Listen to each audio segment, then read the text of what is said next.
Welcome to Real Life Stories. I'm Norm Rasmussen. I'm going to be reading for you chapter 13 out of the delightful Real Life Stories book. If you aren't familiar with this delightful book, we have 98 God stories, 98 true life accounts of common, everyday, ordinary people that you might see shopping at the supermarket or in the mall or over at one of the fast food restaurants in your area.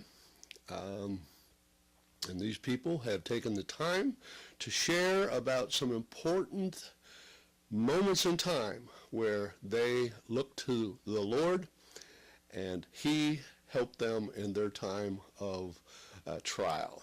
Okay, and we're going to hear one here that is titled Chapter 13, I Could Not Afford Anything. I could not afford anything.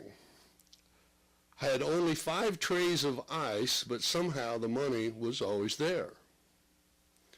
Write a testimony? Not me. It's been 2 years and 4 months since I gave my life back to Jesus.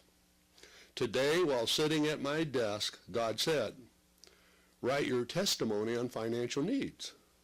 I thought, maybe I'm just thinking. A couple hours later, again, I heard, write your testimony. Again, I thought, me? No, not me.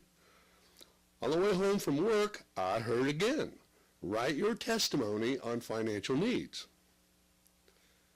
I'm a Christian now, and I thank God for that. I left from a bad relationship of 3 years spent running around a table trying not to get hit or trying to get away from a gun. God had plans for me because I'm still here.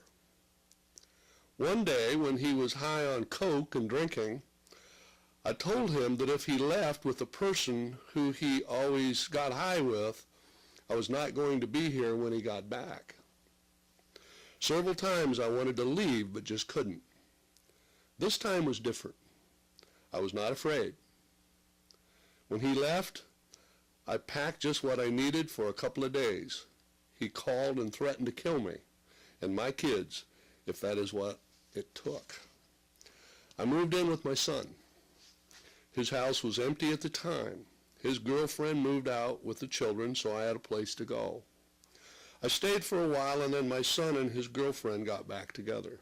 They needed the space back, and I was asked to move out. I had just gotten a job and had no money saved up when I moved out. The tires on my car were bad. The boss I worked for at the time told me to take my car and put new tires on all 4.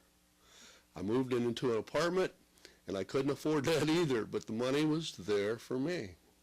I thought, this must be a test to see if I really trusted God. Well, I moved on faith. I did a lot of praying, crying, and trusting in God.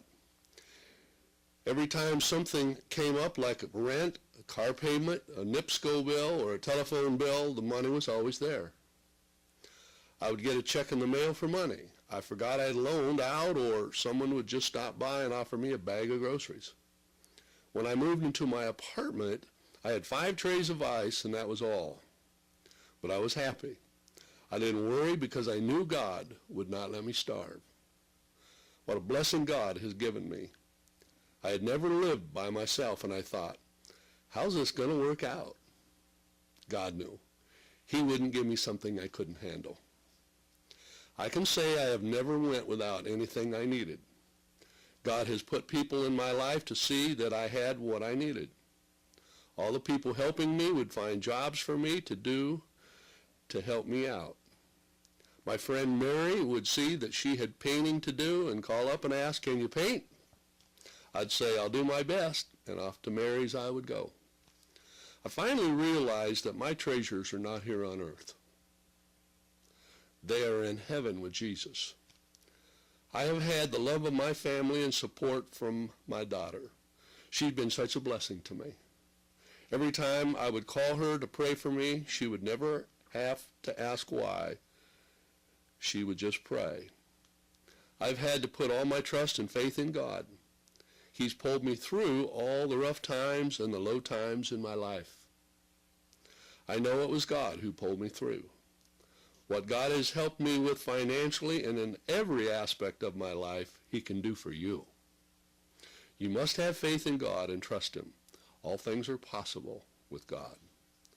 God has pulled me through with flying colors, but it has been on his time, not mine. Sometimes I would think, now God, now. Why not now? But God has his hands on everything.